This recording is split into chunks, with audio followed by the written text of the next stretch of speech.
What's up everybody, I'm Matt. And I'm Beth. And today we're going to be reviewing the interior in the 2022 Ford Maverick. So the Maverick is, this brand new small truck here from Ford, and the big headline grabber is that you can get one of these for $21,500 and they get up to 42 mpg.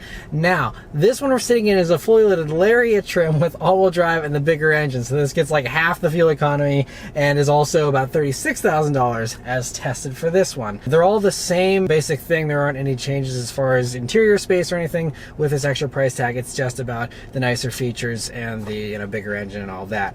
And so specifically, talking about the interior here, it's really nice for $21,500, but when you get up to 36, there are some nicer features here to the Lariat where, it has some features you're expecting, and we'll get into all the features here in a second. But, compared to some of the competitors, which are pretty close in price, this does feel a little bit lacking, but it does make up for some of that with some cool touches. Like you'll see this like 3D kind of rock looking shape or geometric shape here for the cutouts in the doors, and the accents here with the bronze trim and stuff. There are some cool things to make this feel exciting, and so it doesn't feel boring. And so I think they certainly accomplished that, even with the low price point. It's just the materials where it feels a little bit lacking. Yeah, with the materials, they're all plasticky, but I can appreciate the fact that it's not piano black plastic where everything will get scratched up. But I very much appreciate the fact that a lot of this plastic is textured and it looks really nice, even though I feel like this would look really nice on a $21,000 car instead of a $36,000 car. So I feel like it should be a little bit nicer for the price tag, but this is what you get. Yeah, and so I think really the bottom line as far as the overall impression of this interior is that, they were very creative in the way that they made it feel special even with the low price tag. And so I think, if you hop in one of these, especially a base trim, you're going to be really wowed by this interior. That's kind of, I guess, where I'm trying to go with this, is that it will kind of wow you, I think, because of all the cool little touches. But, if you're going for a fully loaded one, it might come up a little bit short. But anyway, getting down to all the individual components here. First off, sitting down in these seats, the Lariat gives you leather seats here, and I do really like how it's this brown and this like bluish black. Depending on the lighting, it looks blue in some lights and black in others, but really a cool combo, I think. Now with the red exterior, I don't know if it would be everyone's choice, but I think that it's just nice that they're offering a color and it's not just a plain black interior.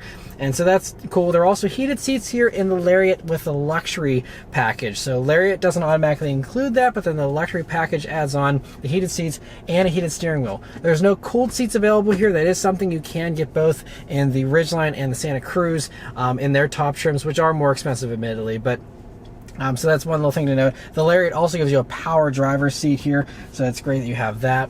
So with the passenger, you get all of your manual controls instead of power controls, which is fine. But once again, if you are paying that $36,000 upper end of the spectrum of this car, I just feel like it would be nice for the passenger to have those features. But it's still really nice that you can put this seat up and down and back and forth. So I think at least that is one really good thing about that. Yeah, and that's something that is kind of rare. Not everyone gives you a height adjustment for the passenger seat, so that's a really great inclusion. And I also gotta say, they're just nice, soft, comfortable seats. I've been driving this car 150 miles this week and had no complaints with the seat comfort. I think they're really well done. Steering wheel here in the Maverick is your average Ford steering wheel, nothing special about it, same as an Escape or something like that, but it's fine. Has a good 9/3 grip and just a few buttons here on it. It's very easy to control and use, and so no complaints there. The gauges here in the Maverick are also pretty nice. So this one has, as part of the Lariat package, you get this 6.5-inch productivity screen, they call it, in the middle of the gauges here. That goes down to a 4-inch or so screen in the base Mavericks, and it's nice having that upgrade. It gives you all the basics where you can scroll through and display like your audio information or your basic trip info and a few other things. It'll show you your safety info and all of this stuff for your adaptive cruise system. And it's nice to have that. I don't think it's a massive upgrade. I don't think you're missing out by not getting this a little bit of a bigger screen here, because you still have analog gauges and they all work fine, does all the basics, no complaints there. But I don't think you're really missing out on too much if you don't go for a Lariat and get these gauges. It is also worth noting that the top trims of the Santa Cruz, for example, or even like the $36,000 Santa Cruz, which is the STL Premium, that gives you a fully digital, like 10.25-inch digital gauge display in those. And so when you're comparing this to, you know, comparable vehicles, this is a little bit behind on tech, but you know, they work fine and no complaints with them otherwise. Coming over to the center of the dashboard here, you have this 8-inch touchscreen, and the really nice thing is that is standard, which is respectable considering, again, the $21,500 starting price. Getting that screen in a base Maverick really is one of the things that amps up the value proposition of those base Mavericks, in addition to all the other great stuff about them. In this upper trim, though, that's where it again starts to feel a little bit lacking, considering the Santa Cruz in its top trim, which is a little bit more expensive, but that will actually give you a huge, like 10 or 11-inch screen for that as well. So this is going to look a little smaller in comparison. And it's also a little off-putting the way this screen is off-center. It's not centered between the volume and the two knobs, which kind of bothers me. And just this like extra little cubby you have next to the screen is nice. I'm never going to complain about extra cubbies, but it almost looks like they've already like future-proofed themselves with like eventually this will expand to fill out this entire bezel for the screen, but it just hasn't gotten there yet or something. Yeah, and with the cubby, you really can't fit in anything into it. Maybe you can fit your key fob, but other than that, you could put like a hand sanitizer or maybe a pack of gum. I don't know, but like, what is the use for it? Because everything seems to not be able to fit. You can't even put your phone in there. Yeah, it just seems like a strange extra spot for a cubby. Like, they should have just, you know, I don't know. I mean, I guess it's bonus space, whatever. So it is what it is. There's also another little bonus cubby behind the screen here, and that can also fit, you know, some smaller things, but again, not quite large enough for a smartphone or anything like that. But the screen works fine. It's the same sync infotainment screen they've had for, I don't know, at least, you know, 5 or 7 years now, and works good. It has Apple CarPlay and Android Auto. It's not wireless integration, but none of the competitors have wireless integration either, so no big deal there, and all just works well, easy to use. It's also nice you have volume and 2 knobs. That is something you don't get in the Santa Cruz, for example, especially in those upper trims, or in the Ridgeline for that matter. So that is one nice thing that makes it a little bit easier to control. And then coming down here in the Lariats, you also get dual zone climate control. It'll be single zone in the XL and XLT trims, and all works well. You know, decent amount of buttons, but pretty easy to, you know, figure out, and so well done there. One other little thing I got to comment on, though, is that you have this engine stop start button, which really seems like an afterthought, like they kind of just tacked it on because it's strangely low. Usually you don't have, you know, start buttons that low. And it's also kind of funny because only the Lariat actually gives you push button start. If you go for the XL or XLT trims, you still have a twist key, and that is basically going to be what you're going to get in everything except this Lariat.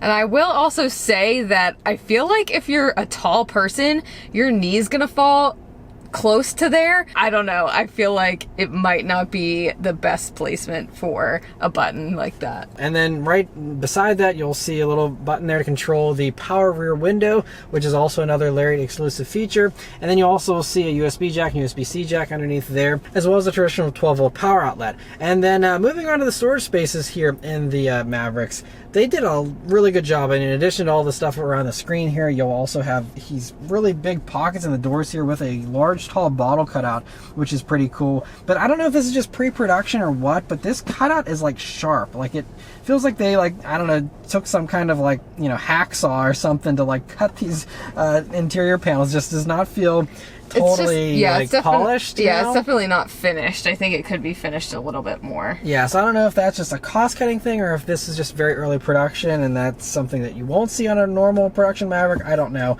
Another thing about this door, too, is you have this cool little door handle. It's kind of another way where they kind of gave an extra cutout here for a tall bottle. But I've found myself a couple of times, like, reaching for a grab handle here that wasn't here because it's just this little stub and that's it. Something you'll get used to with muscle memory eventually, but just one other little thing I found myself doing during the week. And speaking of handles, I will say on the outside of the car, the handles are very weird, where whenever I opened it, I ended up pinching myself because if you don't open it in the very middle of that handle, you will get pinched. Yeah, so not a great design there either. And then coming over to the middle here, you'll see a wireless charging pad here. That is something, again, in these upper trims. And you also have a couple other little bins here, including one to stand up your phone if you want to have it that way, or, you know, the one just to have it laying down there. So kind of cool. They give you some options there. You also have your 2 cup holders, another little cubby here for your key or something, another cubby behind that where it was actually really handy for keeping my sunglasses case there. And then you also have a center armrest, which is really nice and softly padded. That is one thing, you know, even though everything in this vehicle is hard plastic, all the elbow points are nice, soft, you know, material. So that's very much appreciated. They, you know, focus on the things that really matter. But anyway, you open up the center armrest and you'll see a nice deep cubby. Actually, it can fit a bunch of stuff in there, and it's so big, in fact, you can even fit the optional little cup holders, which are 3D printed apparently. So there's a little connection here in the back of this armrest where you can have a bunch of different accessories that you can actually 3D print yourself, and you put into that little adapter there if you'd like. And so that's just one example they included here with this truck, but very cool that they have that. And then moving on to the back seat here in the Maverick, it's actually more space than I was expecting, to be totally honest. I'm 5'9", I'm sitting behind myself. I still have a couple inches of legroom to spare, which honestly I think makes it a little more spacious than the Santa Cruz that we had last year, where that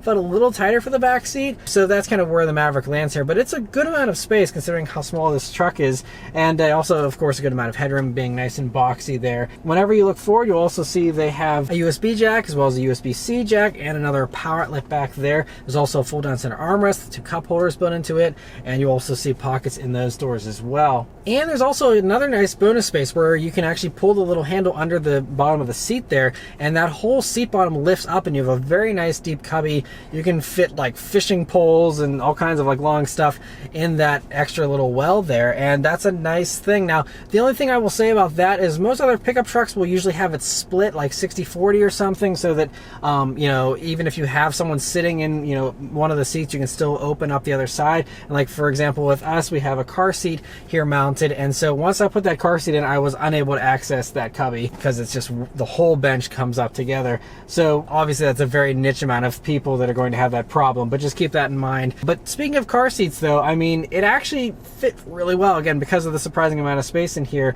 And the seat was actually able to be in a position where, even with enough clearance for that car seat, I still had a couple inches before my knees actually hit the glove box there. And I even had a buddy who was like around 6 feet tall sitting in the passenger seat the other day, and they were able to sit totally comfortably and didn't feel cramped or anything up front there, even with that seat behind you. And that's something that even some compact SUVs struggle with, having a spacious amount of, you know, room here for the front seat whenever you have a car seat like that in the back. So the Maverick is very family friendly, way more than you might be expecting. So if you sit in one of these at a dealership or something, you'll be pleasantly surprised by just how much interior space there really is to work with in here. So really well done with that. One other little thing that also surprised me during my week with the Maverick here was the stereo system. It has this Bang & Olufsen stereo as part of the Lariat luxury package. It's 660 watts, I believe it's 8 speakers, and it actually sounded really good. Like, these B&O systems in other Fords have sounded pretty good in the past, but this one in particular was really clear, really crisp, and just a very nice stereo upgrade. So if you are someone who does, really value the audio experience, I think it is certainly worth paying to upgrade to get that better stereo here, because it sounded awesome. And then the last thing to mention is the truck bed. So I covered this a little bit in my driving review as well, but the truck bed here is a 4.5 foot bed, and it's, I guess, kind of an in-between space, because like the Santa Cruz is slightly smaller. That's a 4.3 foot bed. So this is a little bit bigger than the Santa Cruz, but it is smaller than the Ridgeline, for example, which is like 5.3 feet for that truck bed. And one thing that this bed lacks, although it has all the tie downs, it has lights, it has power outlets, and even a little cubby there on the right hand side. So I mean, totally normal average truck bed, does all the same stuff any other truck would do. But the nice thing with the Santa Cruz and with the Ridgeline is they have an under bed storage bin, and this doesn't have that. So you lose out on a little bit of extra space there. Now the Maverick bed is a little deeper than the Santa Cruz bed as a result, but the Ridgeline has the best of both worlds, where it has a nice deep bed still, but also also has a really huge extra bonus space there under the floor of the bed. So the Maverick just isn't quite as cool with the amount of features it has back there. It also just has a traditional tonneau cover on here versus the Santa Cruz, for example, has a very cool like roll-up style cover for the truck bed. So I think that the Santa Cruz and the Ridgeline are a little more non-truck person friendly. This is trying to be a little bit more of a traditional truck in that regard. The payload, by the way, back there, it's a 1,500 pound payload rating, and it'll tow 2,000 pounds here with the upgraded engine. And so, you know, can do some mild truck stuff, and so nice you have that. It also, you know, has the lining there on the truck bed and all that too. So, you know, should work very well for light duty stuff as long as, you know, your objects aren't longer than 4.5 feet or so. And so yeah, I think overall, you know, it's just really refreshing to see that they were bold enough to even come out with a Maverick, and then to make this interior as, you know, creatively exciting as they have been able to make it with all the different textures and colors and all the little features and stuff. I think they did a really good job. It just, you know, when you get to these upper price ranges, like we said originally, where it you know, is a little less impressive. But I think the bottom line here with Mavericks in general, not only for the interior, but as you'll see in my driving review, is the cheapest one is the best deal out there. For $21,500, it makes so much sense. It's the best deal in the car industry right now to get that truck with that good of fuel economy, all this space, and much of this same nice interior just with cloth seats and a few less features for $21,500 is like an insanely good deal. And so I gotta take my hat off to Ford for making the Maverick as impressive as they've been able to make it considering the price. But yes, that's all of our thoughts here on the Maverick. Let us know your thoughts in the comments below. Huge thanks to Ford for providing us here with the Maverick to review for you guys today. And yeah, thank you guys very much for watching. We'll see you on the next one. Take care.